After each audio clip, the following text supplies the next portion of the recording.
Alright.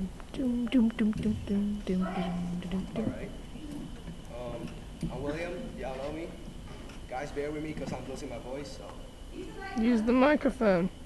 I'm not comfortable with it, so. Is that really an excuse? Can you hear me? Can you hear me now? Alright.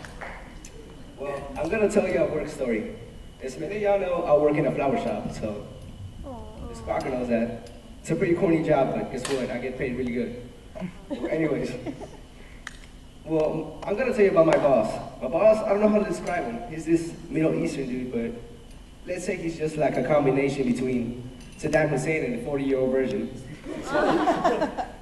Who ends up dating a Colombian woman for some reason.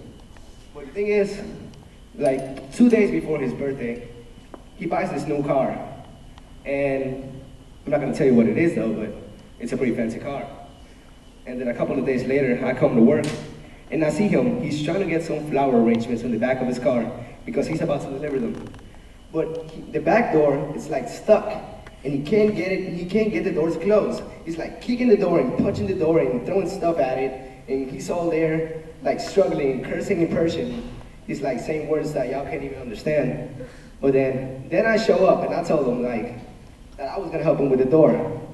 Well, I don't know if this is funny or stupid, but I'm sitting there like for 20 minutes thinking how to open the door. Then I realized to just do the same thing that he did, and I started punching and kicking the door too. Later, after a while, I realized that that didn't work. So I go to the storage room and I get out this like wooden baseball bat. It was like about, I don't know, it's a huge thing. Then what I do, I sit on this stool and then I smash the door as hard as I can. And I made a dent like about the size of a bike helmet, you know? Then, like, 10 minutes later, he comes out, and I told him I fixed his door, and the door was fine. He looks at the car, and he puts his hand on his head, and he yells out, and he's like, "What have you done to my car?" And then he yells out, and he told me I was fired. But 3 seconds after that, like, 2 customers comes in, and then he tells me that I was hired again, so. That's it.